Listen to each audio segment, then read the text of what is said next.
우리는 계속해서 사도행전을 통해서 우리가 개인의 차원의 신앙의 말씀도 중요하지만 특별히 교회적 차원의 이야기들을 계속적으로 사도행전이 해나가고 있기 때문에 교회에 대한 관심과 고민을 하면서 말씀의 은혜를 받기를 원합니다. 저는 성경을 연구하면서 그리고 자연 만물을 이렇게 관찰하면서 또 한 인간으로 이렇게 살아가면서 하나님의 창조물에는 동일한 패턴의 창조 질서가 있다는 것을 발견하였습니다. 하나님이 창조하신 창조물이나 또 인간을 보면서 동일한 자연 창조 질서가 있구나, 이런 것이죠. 그것은 다름이 아닌 모든 창조물들은 무한 성장하지 않는다는 것이다. 무한 성장하지 않는다. 여러분, 사람의 몸이 무한적으로 성장하지 않잖아요, 그죠? 여러분 한 20대 되면 이제 멈추지 않습니까? 그렇지 않으면 아마 우리 교회 권사님들이 가장 큰 분이 되실 거예요. 그래서 인테리어를 어디까지 높여야 되나 이런 고민을 했을 겁니다. 그런데 인간은 무한 성장하지 않습니다. 동물들도 보면 성장의 한계가 딱 있잖아요. 몸이 자라는 게. 식물들도 정해진 씨앗에 따라서 자라는 한계가 있다는 겁니다. 그러니까 하나님의 창조물들은 무한적으로 성장하지 않고, 태양도 무한적으로 성장하지 않고, 달도 무한적으로 성장하지 않고, 모든 것은 성장의 한계를 가지고 있다, 이것입니다. 그러니까 모든 것이 이런 원리죠. 태어나고, 그러니까 생겨나는 것이죠. 나타나고 그 다음에 이제 성장을 합니다. 자랍니다. 근데 그 성장이 끝나고 나면 그 다음 단계로 저는 이것을 성숙이라는 단어로 표현해요. 성숙, 무르익는 단계가 필요하다. 그리고 무르익다 보면 그 다음에는 분가, 복제를 한다, 재생산을 한다는 것입니다. 그러니까 사람도 태어나고 여러분 성장하지 않습니까? 지금 키와 몸이 다 성장했죠. 몸은 아니군요. 좀 살이 좀 찔 수도 있고 그러나 어쨌든 성장합니다. 그 다음에 이제 넘어가는 단계가 20대부터 철이 들기 시작하지 않습니까? 성숙의 단계로 넘어갑니다. 인격의 변화를 느끼게 되죠. 그래서 성숙한 사람들끼리 만나서 결혼을 하게 되고, 우리는 100년이 못 되어 흙으로 돌아가지만 우리가 재생산을 하게 되죠. 번식하게 되고 복제하게 됩니다. 그래서 여러분 자녀들 보면 여러분하고 비슷하잖아요. 복제해서 재생산의 원리로 인간 세계는 이어져 가는 것을 보게 됩니다. 식물들, 동물도 마찬가지예요. 태어나서 성장하게 되고 자라나죠. 그 다음에 이제 성숙한다는 것은 열매를 맺는 것을 말합니다. 열매를 맺고 또 그 씨앗들이 흩어져서 재생산하는 원리. 하나님의 창조 질서는 패턴이 있구나, 이런 것을 우리가 알게 됩니다. 근데 교회도 마찬가지예요. 하나님의 창조물 중에 하나가 교회잖아요. 교회, 하나님의 계획 가운데 세워진 거란 말이에요. 교회도 태어납니다. 개척이라는 게 되고 그 다음에 성장하게 되죠. 양적으로 성장하게 됩니다. 그리고 양적으로 성장하는 것에서 멈추지 않고 질적 성장을 이룹니다. 질적 성장, 이것을 성숙한 단계다라고 봅니다. 그리고 질적으로 성장하다 보면 그 다음에 재생산, 또 다른 교회를 세워가는 그런 일들이 벌어지게 되는 거예요. 그러니까 이제 교회의 문제는 뭐냐면 무한 성장하고자 하는 인간의 욕망이죠. 바벨탑을 쌓고 싶은 1000명, 10,000명, 10만 명, 100만 명. 그러다 보면 교회가 교회의 본질을 잃게 되고 성숙하지 못한, 질적 성장을 이루지 못하는 한계 속에 문제를 일으키게 됩니다. 그래서 저는 한국교회의 문제는 다른 게 아니라고 생각해요. 한국교회의 위기는 무한 성장하려고 하는 인간의 탐욕, 한마디로 하나님의 창조 질서를 파괴하는, 교회는 계속적으로 재생산을 통해서 하나님의 교회가 확장되는 것인데 그것이 아니라 단일 교회가 무한 성장하고자 하는 인간의 욕망이다, 이렇게 저는 생각을 해요. 그래서 목회자들에게 저는 항상 이 부분을 강조하면서 무한 성장은 비성경적이다, 이렇게 가르치기도 합니다. 왜냐하면 저는 사도행전을 통해서 이 교회의 모습을 보았기 때문에 그렇습니다. 여러분, 사도행전 1장이면 교회가 개척되지 않습니까? 예수님께서 12명의 제자들, 어떻게 보면 교회 핵심 그룹들을 만들어 놨죠. 그리고 그들로부터 120명 정도가 마가의 다락방에서 기도하고 성령 충만하고 복음 전하게 됩니다. 그러면서 교회가 탄생하게 되죠. 사도행전 2장에 보면 우리가 이미 보았지만 대그룹으로 예배를 드리고 그들이 모여서 성전에서 예배를 드리죠. 그들은 또한 성장을 이룹니다. 소그룹으로 모여서 집에서 떡을 떼며 교제하고 사도들의 교육과 훈련을 통해서 그들은 성장하게 되죠. 그리고 그들은 섬김, 구제와 전도라고 하는 섬김, 그래서 예배, 성장, 섬김이라고 하는 세 가지 축을 갖는 그런 완전한 형태의 교회를 만들게 됩니다. 한마디로 교회가 세워지고 나서 성장한 교회이죠. 그런데 거기서 멈추지 않고 사도행전 오늘 본문 4장에 보면 또 다른 초대교회의 모습이 등장하게 되는데, 교회가 세워지고 나서, 그러니까 마가헤다락방에서 기도하고 나서 한 2년 정도의 시간이 지났을 때 나타난 교회 모습입니다. 저는 이 교회 모습을 오늘 설명하는데 이것을 성숙한 교회의 모습이다 이렇게 말하고 싶어요. 그리고 이 성숙한 교회가 결국 사도행전 8장으로 넘어가면 이 성도들이 흩어지게 되면서 수많은 교회가 예루살렘과 유다와 사마리아 땅끝까지 세워지는 그런 재생산의 역할을 감당하는 것을 우리가 보게 됩니다. 그것은 나중에 설명을 하도록 하고요. 오늘은 성숙한 교회의 모습을 보기를 원하는 것이에요. 성숙한 교회는 세 가지의 특징이 나타난다는 겁니다. 저는 우리 빛과 소금의 교회가 성숙한 교회가 되기를 간절히 갈망하고 있고, 그러기 위해서는 우리가 오늘 본문에 등장하는 이 세 가지의 영적인 원리들이 우리 안에서 자연스럽게 나타나야 된다는 겁니다. 알 필요가 있죠. 첫 번째는 어떤 모습이냐면 큰 은혜가 임하는 교회다. 한번 따라해 볼까요? 큰 은혜. 교회에 큰 은혜가 임하는 교회가 바로 성숙한 교회입니다. 오늘 우리가 읽은 본문 33절 한번 보세요. 33절에 보니까 사도들이 큰 권능으로 주 예수의 부활을 증언하니 무리가 어떻게 해요? 큰 은혜를 받았다. 큰 은혜를 받았다. 그러니까 성숙한 교회에서 나타나는 특징은 은혜롭다는 겁니다. 여러분, 교회가 은혜로워요. 교회 가면요 은혜로워요. 여러분, 교회가 은혜롭다는 게 이게 당연한 것 같지만 그게 당연하지 않습니다. 은혜롭지 않은 교회도 많아요. 은혜를 경험하지 못하는 교회들도 많습니다. 여러분, 그러니까 사도들을 통해서 하나님의 은혜가 부어지는 거예요. 쏟아지는 거예요. 특별히 사도들의 말씀을 전할 때에 그 말씀을 통하여 하나님의 은혜가 부어지는 거예요. 그러니까 지금으로 얘기하면 목회자들을 통해서 하나님의 은혜가 흘러가는 것이죠. 특별히 설교, 말씀을 통해서 말씀을 전할 때 하나님의 은혜가 부어집니다. 그게 필요한 것이죠. 조금 더 확대하면 찬양을 한다든지 설교를 듣는다든지 우리가 기도를 한다든지 이런 예배라는 것이죠.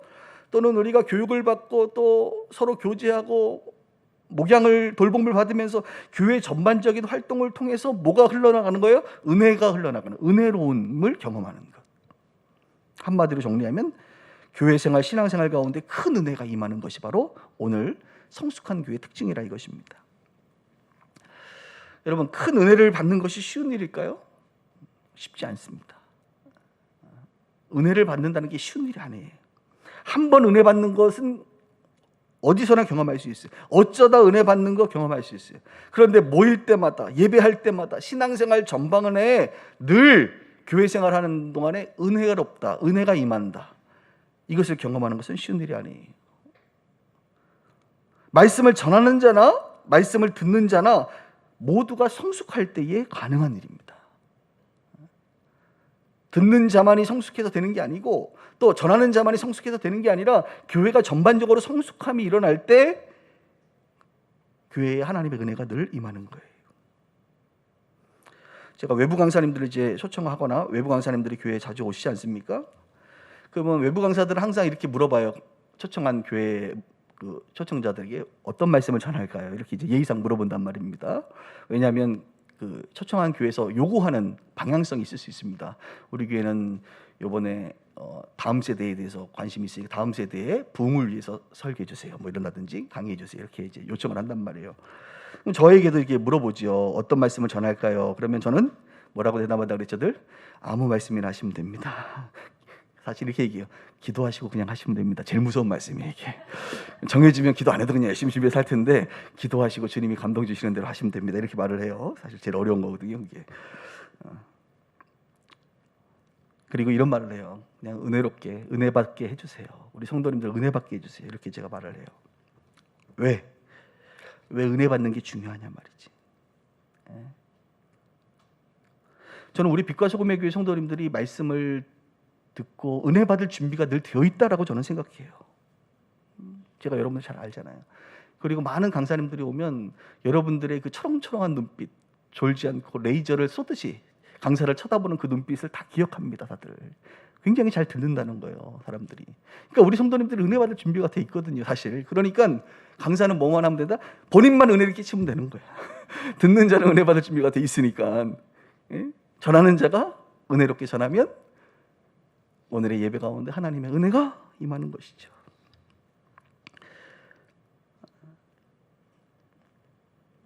하나님의 은혜가 흐르는지를 저는 그래서 살핍니다. 말씀을 외부 강사가 하면 저분을 통해서 하나님께서 어떤 부분에 은혜를 흘려보내시는구나. 그래서 참 저렇게 은혜롭게 말씀을 잘 전하신다 하면 제가 자주 모시게 되죠. 다음 교회도 다 오시게 하고. 근데 별로 은혜가 흐르지 않는다. 그러면 이제 한 번으로 이제 끝내죠. 왜 그러냐? 성도들을 사랑하기 때문에 그렇습니다. 교회는 은혜로워야 되기 때문에 그렇습니다. 그래서 신앙생활에 제일 중요한 게 뭐냐? 목회에서 제일 중요한 게 뭐냐? 은혜가 제일 중요하다. 하나님의 은혜가 있어야 된다. 저는 이렇게 생각을 해요.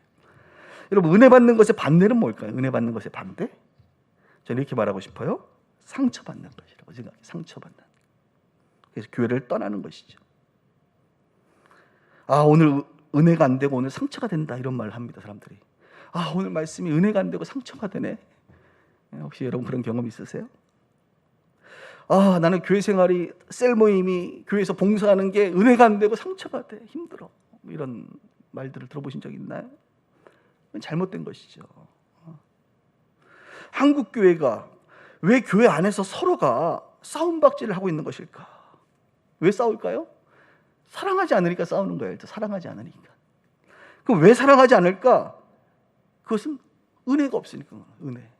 하나님은 은혜로우시고 자비로우시고 노하기를, 분노하시기를 원치 않으시는데 사람들은 은혜롭지가 않는 거예요. 하나님이 나타나시가, 하나님의 은혜가 없으니까 사랑도 없고 분노하고 화내고 갈등하는 것이죠.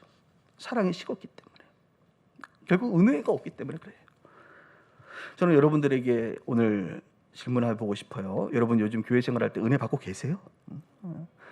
말씀을 전하는 자나 또 말씀을 듣는 여러분들이랑 은혜 받아야 합니다, 우리가.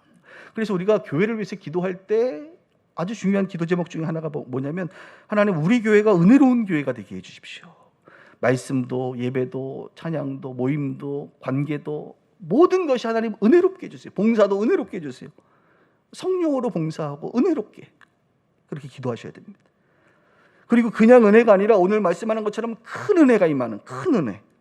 어쩌다가 한번 가끔이 아닌 항상 늘 언제나 큰 은혜가 임하는 교회가 되게 해달라고 여러분 기도하셔야 돼요. 그래야 준비된 여러분들도 은혜 받고 교회가 은혜로워집니다. 그래서 우리들의 예배나 모임의 평가 기준은 뭐냐? 그냥 쉽게 표현하면 은혜롭냐 이거예요. 은혜롭냐. 그럼 은혜롭냐라고 질문하면 사람들은 각자 그 은혜에 대한 기준들이 있기 때문에 각자 표현한단 말입니다. 은혜가 되어야 되는 거예요. 성숙한 교회에는 이런 큰 은혜가 임한다. 그래서 우리의 교제나 나눔, 특히 소그룹 같은 거 할 때도 이 하나님이 베풀어 주시는 은혜를 나눠야 돼요. 다른 걸 자꾸 나누는 게 아니라 은혜를 나누게 되면 그 은혜가 나를 통해서, 나누는 자를 통해서 또 흘러가는 거예요. 그래서 저는 우리 교회가 은혜로운 교회, 큰 은혜가 임하는 성숙한 교회 되기를 주님의 이름으로 축복합니다. 두 번째 성숙한 교회의 특징은 한 마음과 한 뜻이 되는 교회입니다. 한 마음과, 한번 따라해 볼까요? 한 마음과 한 뜻. 죄송합니다. 이게 오늘 센 거를 좀 마스크를 썼더니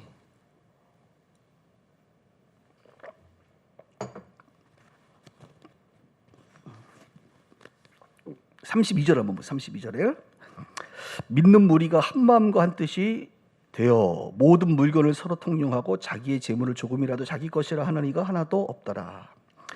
또 엄청 부담스러운 말씀이죠. 그렇죠? 예. 근데 이 말씀은 사도행전 2장 44절에서도 나왔어요. 믿는 사람이 다 함께 있어 모든 물건을 서로 통용하였다, 이런 말이 나오지 않습니까? 같은 말이죠. 그러니까 우리 한국 사람들의 사자성어 중에 무슨 말이 있습니까? 유무상통이라는 말이 있죠. 유무상통.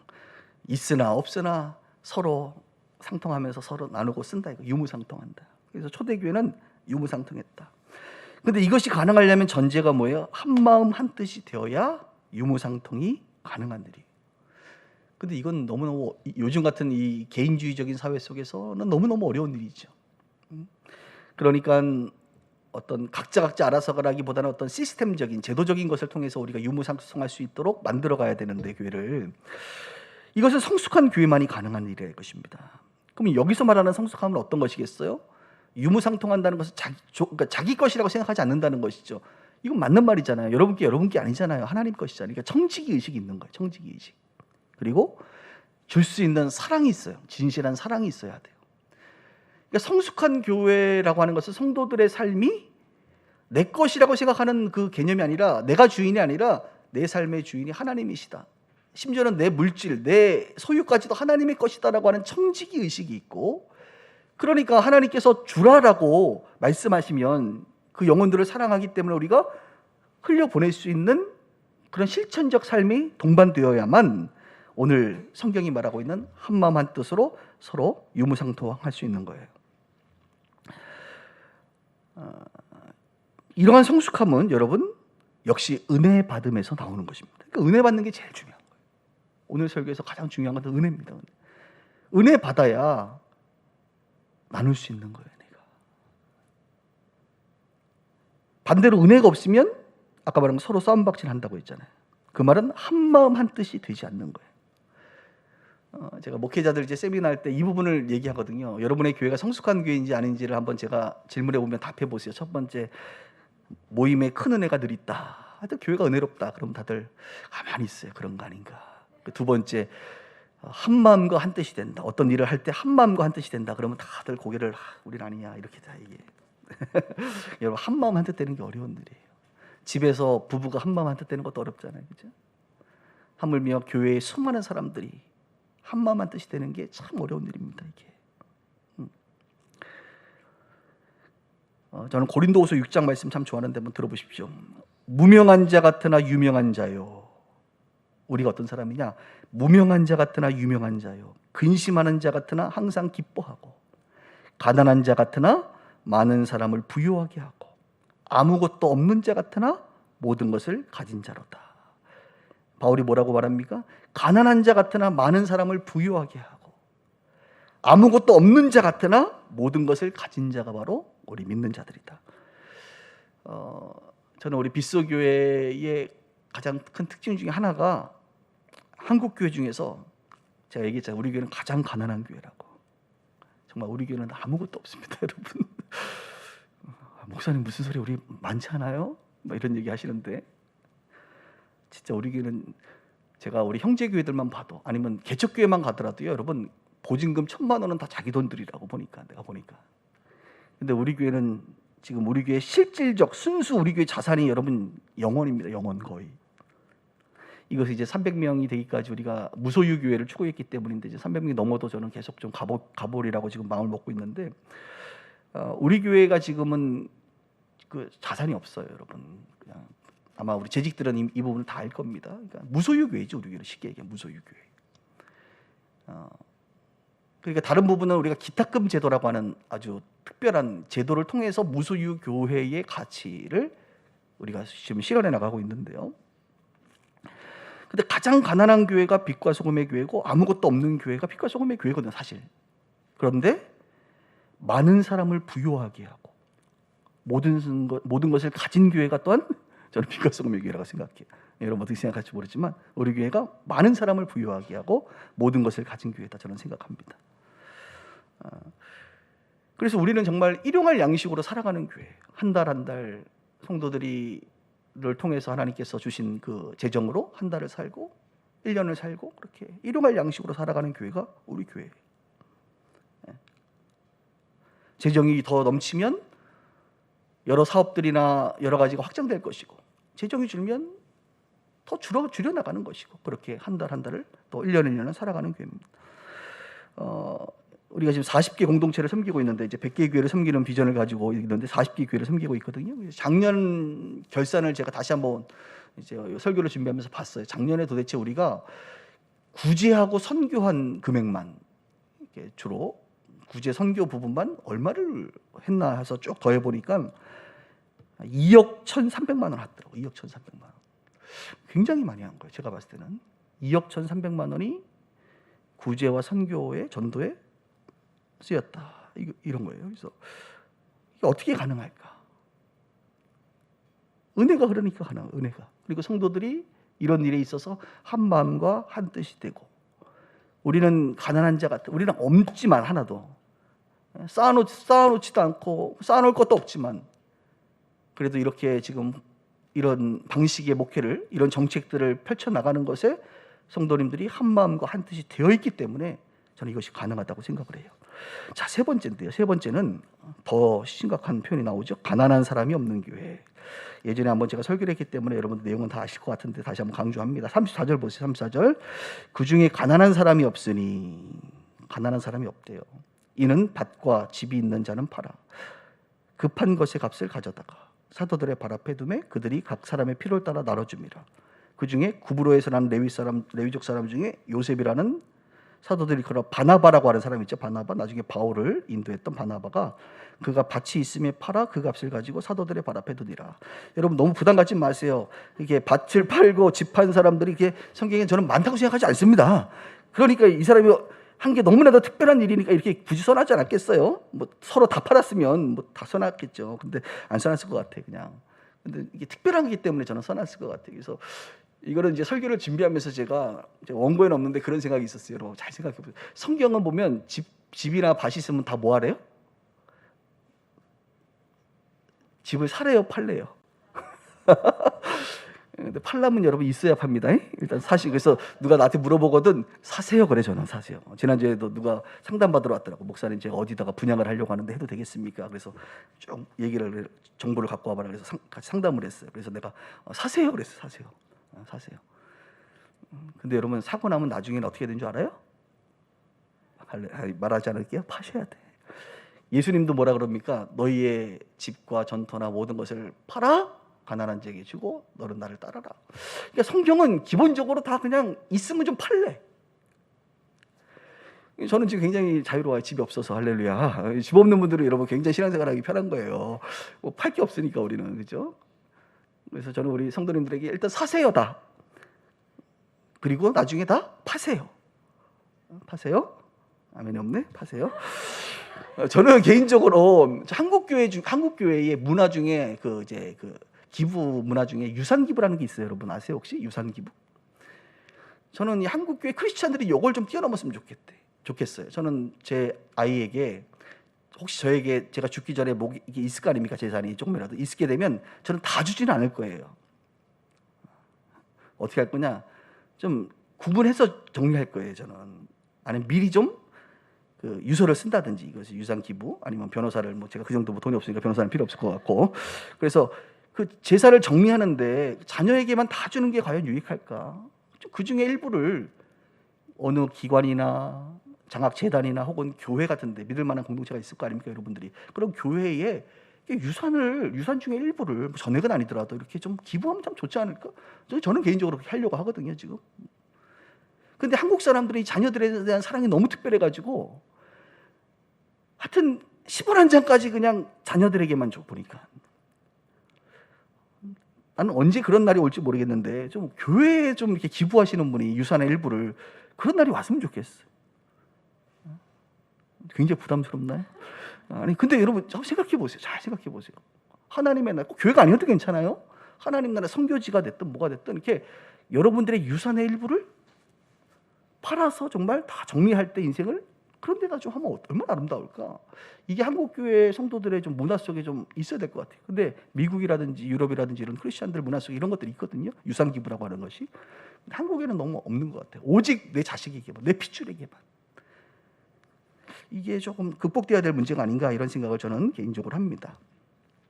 사회복지의 완성은 그래서 교회에서 가능한 거예요. 왜요? 교회에서 누군가는 헌신하여 바나바와 같은 그런 사람들이 재정을 교회에다가 이제 드리니까 그 교회에서 가난한 사람들을 다 돌보는 거죠.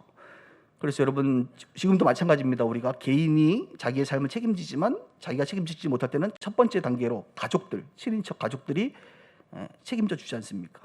여러분이 병들어 늙어보세요. 가족들이 책임진단 말이에요. 자녀들이. 근데 자녀들이 책임 못 질 때는 또 누가 책임져요? 국가가 책임지잖아요. 그죠? 국가가. 그럼 국가도 책임지지 못하는 그 틈새에 있는 사람들 그리고 그 나머지의 어떤 그 고단함을 누가 책임져야겠습니까? 저는 교회가 책임져야 질 수 있다고 생각해요. 그리고 교회가 책임져야 된다고 생각하는 목사입니다. 그래서 교회를 통해서 성경은 가난한 자가 없다라고 말해요. 근데 예수님께서 향유옥합을 부인 여인 그 사건 속에서 가론 유다가 이것을 왜 가난한 자에게 나눠주지 그랬냐 이렇게 이제 얘기할 때 예수님 뭐라 그랬죠? 가난한 사람은 너희들 중에 항상 있다. 그러니까 세상은 아무리 사회복지를 잘해도 가난한 자가 항상 있는데 세상은 교회는 가난한 자가 없다 이렇게 말하고 있죠. 그러면 가난한 자가 항상 있다는 이 말이 어디서 나오냐 하면 신명기 말씀인데 15장 10절인데 한번 잘 들어보세요. 너는 반드시 그에게 줄 것이요. 구제하라는 것이죠. 줄 때에는 아끼는 마음을 품지 말 것이라. 이로 말미암아 내 하나님 여호와께서 내가 하는 모든 일과 내 손이 닿는 모든 일에 내게 복을 주시리라.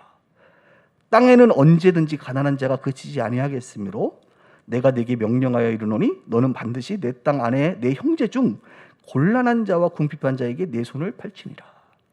그러니까 이 땅에는 가난한 사람이 있기 때문에 그들을 구제하라는 거예요. 그런데 그 앞에 어떤 말이 있어요? 그 유명한 여호와께서 내가 하는 모든 일과 내 손이 닿는 모든 일에 내게 복을 주시리라. 그러니까 하나님은 복을 주셔야 구제도 할 수 있지 내가. 그죠? 그러니까 너희들 마음 가운데 그런 마음을 가지고 있으면 하나님께서 내가 하는 모든 일, 이 말 얼마나 좋아요. 이게 굉장히 기복주의적인 말인데 너무 기복주의라고 생각하지 마세요. 하나님 말씀이잖아. 내가 하는 모든 일과 내가 닿는 모든 손, 야, 닿는 것마다 그냥 다 주신대. 탁탁 닿는 데마다 복을 주시리라. 근데 그 복이 결국은 가난한 자들을 향해서 흘러가는 통로로 하나님 쓰임받기 원하시는 것이지. 다음 주에 우리 신촌 빛과 소금의 교회가 이제 그 상가 교회 건물 계약을 합니다. 이제 미루고 결국은 이제 다음 주에 하기로 했는데, 신촌 교회는 여러분 아시는지 모르겠지만 작년에 9월달, 10월달 우리 교회에서 인큐베이팅을 하고 이제 파송을 받고 서대문에 있는 연희동에 있는 어느 선교단체 센터에서 대관을 해가지고 지금 예배를 드리고 있어요. 지금까지 청년들 중심의 교회라고 그랬지 않습니까? 예배를 드리고 있다가 원래 목사님은 한 1년에서 2년 정도 그렇게 예배를 드리고 충분히 재정과 인원이 채워지면 그때 공간을 얻으시려고 그랬어요.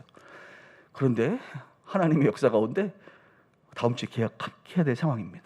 그럼 왜 이런 일이 벌어졌냐면 이 목사님께서 이제 예전에 사역했던 교회 잠깐 한 1년 정도 사역했던 교회가 있는데 그 교회 주변에 일을 보러 갔다가 그 교회에 여전히 그때 사역을 같이 했던 목회자가 있어서 이제 교제를 하니까 연락을 했는데 그분이 이제 수석 목사님이 됐다고 하더라고요.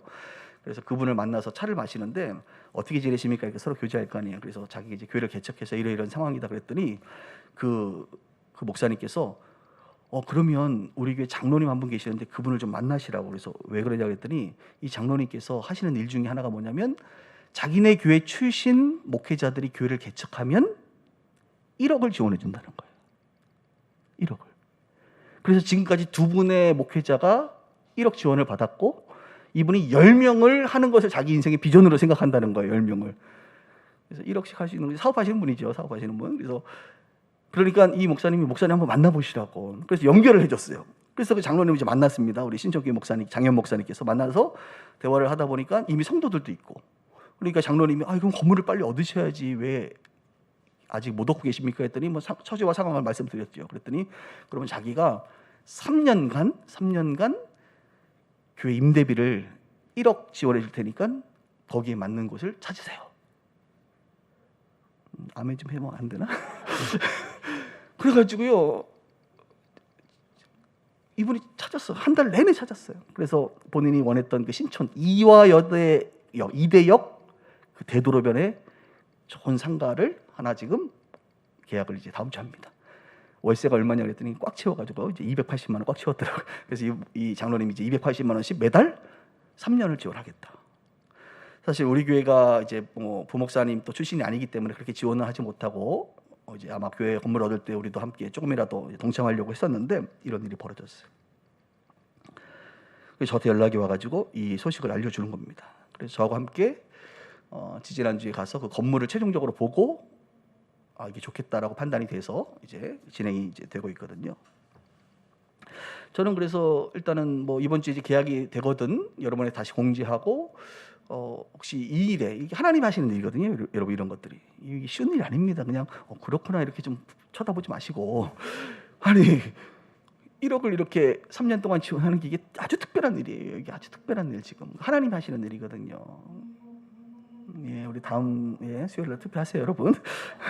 지금 방송 나오니까 하시고 그 특별한 일에 또 우리가 함께 신천 빛과 소금의 교회에 또 이제 우리가 인테리어도 해야 되고 시설도 좀 해야 되잖아요. 그래서 저도 동참할 것이고 여러분들도 함께 마음을 모아서 이번 기회에 이렇게 동참하면 좋겠다 이런 생각을 합니다. 여러분 교회라고 하는 것이 어떻게 세워지고 확장되느냐? 바로 크게 헌신하는 이 시대의 바나바와 같은 성도들이 존재하기 때문에 하나님의 교회가 세워지는 거예요. 아까 그런 장모님이 저는 오늘 설교의 본문으로 말하면 뭐 자기가 집을 팔았지는 않았겠지만, 그죠? 그러나 이런 말씀이라는 거죠. 이 시대의 바나바, 이 시대의 바나바. 우리 갈매빛과 소금의 교회도 마찬가지. 지금까지 그리고 여기까지 우리가 올 수 있었던 이유가 뭐냐? 그때 이 시대의 바나바가 나타났기 때문에 가능한 거예요, 사실. 이러한 일은 하나님의 은혜가 지속적으로 흘러갈 때 성숙한 교회가 되고 성숙한 성도들이 되었을 때 가능한 일이에요, 여러분. 어제 공릉동에서 목회를 같이 했던 어느 목사님께서 저를 굉장히 사랑하시고 저도 굉장히 존경하는 목사님이 오셨어요. 그래서 한 3년 만에 만났어요. 와서 이제 코로나 잘 어떻게 극복을 하셨는지 뭐 이런 이야기를 나눴다가 교회 이야기를 물어봐서 교회 이야기를 쭉 했더니 딱 한마디 하더라고. 이거는 하나님이 하셨네. 아유, 장 목사님 수고했어. 이런 말 했으면 얼마나 기분이 좋아요. 근데 그런 말을 하나도 안 하고 이건 하나님이 하셨네. 그래서 제가 인간의 이 본성의 이 두 가지 마음이 살짝 왜 나 좀 수고했다고 좀 격려해 주지. 나이도 한참 저보다도 많으신 분이 그 얘기를 안 하고 하나님이 하셨네. 물론 그 안에 모든 게 담겨져 있는데 정말 그래요, 정말. 그럼요, 하나님이 하셨죠. 이런 고백이 우리 가운데 있는 거예요. 하나님이 하시는 거예요, 하나님이. 저는 여러분 그래서 이제 말씀을 정리하면서 소망하길 바라요. 여러분들이 작고 크고 뭐 이런 거 따지지 마시고 여러분들도 바나바와 같은 이 시대의 바나바가 내가 되었으면 좋겠다. 그래서 신명기 15장 10절의 말씀처럼 내 하나님 여호와께서 내가 하는 모든 일과 내 손이 닿는 모든 일에 복을 주시리라. 이 말씀이 여러분의 인생 가운데 저는 성취되기를 바랍니다, 정말. 그래서 하나님의 나라의 작은 바나바가 되어서 그 복을 누림으로 말미암아 기꺼이 손을 펼쳐 낼 수 있는, 줄 수 있는 그런 사람들이 되었으면 좋겠는 거예요. 한국 교회 트렌드 방향은 어디입니까, 여러분? 교회 성장이 이제는 아니에요. 이제 교회 성장을 외치는 목사들은 우리 세계에서도 이제 급을 좀 낮게 봐요, 여러분. 옛날에는 교회 성장 연구소 뭐 교회 성장 잡지 다 있었어요. 근데 이제 교회 성장이라는 말 자체를 한국에서 잘 안 써. 이제 시대에 뒤떨어진 표현이란 말이에요. 저는 한국 교회가 이제는 교회 성장의 시대가 아니라 성숙의 시대로 넘어가야 된다고 저는 생각합니다. 성숙한 교회. 성숙한 교회는 큰 은혜가 임하는 교회고 한마음 한뜻이 되어서 하나님의 일들을 감당하는 교회고 가난한 자가 없도록 성도들을 돌보고 작은 바나바들이 나타나는 그런 교회라 이것입니다. 저는 이 일의 구체적이고 실질적인 사례들을 우리 교회가 많이 만들어낼 수 있었으면 좋겠어요. 제가 요즘에 하는 일 중에 올해 그 기독교 연합신문이라고 우리 기독교 신문계에서는 좀 큰 신문사인데 주로 이제 뭐 기독교 신문을 누가 보겠습니까? 성도들이 안 보죠. 목회자들이 주로 봐요. 그 목회자들이 보는 신문에 이제 52주 칼럼을 제가 이제 연재를 하는데 그 칼럼이 뭐냐면 제목이 그거예요. 장창용 목사의 목회 매뉴얼. 제가 정말 배짱도 있지. 목회 매뉴얼을 감히 내가 매뉴얼이라는 게 뭐예요? 목회는 이렇게 해야 된다. 뭐 이런 거 아닙니까? 이렇게 교만하게 제가 제목을 잡았단 말이에요. 그리고 이제 쓰기 시작하는데 지금 5번째, 6번째 써서 이제 원고를 매주 화요일마다 원고를 넘기는데 뭐 예배에 대해서, 소그룹에 대해서, 목회 철학에 대해서 여러 가지를 제가 다룹니다, 주제를. 그래서 52주를 다 다루는데 그 내용 중에 나도 하지 못하고 우리 교회도 일어나지 않는 그런 일들을 이론적으로 말할 수가 없더라고요. 우리 교회 실질적으로 되고 있는 것들, 또 경험되어진 것들을 글을 쓰는 거예요. 제가 오늘 설교할 때 우리 교회 안에 일어났던 간증들이나 이런 사례들을 얘기하듯이 처음에 문제 제기를 하고 그리고 내가 섬기는 교회에서는 이런 일들을 하고 있다. 그러면서 그 실질적인 방법들에 대해서 설명을 하고 도전하고 이런 식으로 짧은 칼럼을 쓴단 말이에요. 그래서 제 마음 가운데 이런 소망감이 생기는 거예요. 이 칼럼을 많은 목회자들이 계속 볼 텐데 보면서 그래 우리 교회도 이렇게 한번 생각을 해봐야겠다. 많은 목사님들이 기탁금에 대해서 많이 생각이 열리고 성교관에 대해서 생각을 하고 뭐 무소유 교회까지는 아닐지라도 재정을 투명하게 오픈하는 것에 대한 고민을 하기 시작하고 다음 세대에 대해서 고민하기 시작하고 이렇게 우리의 글들을 통해서 우리의 사역들과 사례들을 통하여 여러분들의 삶이죠. 그것은 삶을 통하여 한국교회에 조금이라도 선한 영향력을 우리가 행사할 수 있으면 참 좋겠다. 이런 소망을 갖게 돼요. 저는 여러분들에게 다시 한번 부탁드리고 싶어요. 이제 교회 성장을 넘어 성숙의 시대로 우리가 진입했습니다. 그 성숙한 교회로 우리가 계속 남기를 주님의 이름으로 축복합니다. 은혜가 임하기를 기도하고 또 서로 사모하고 한마음 한뜻이 계속 되기를 원하고, 바나바와 같은 작은 바나바들이 이곳에서 많이 일어나 우리가 서로를 돌보는 그런 교회 되기를 주님의 이름으로 축원합니다.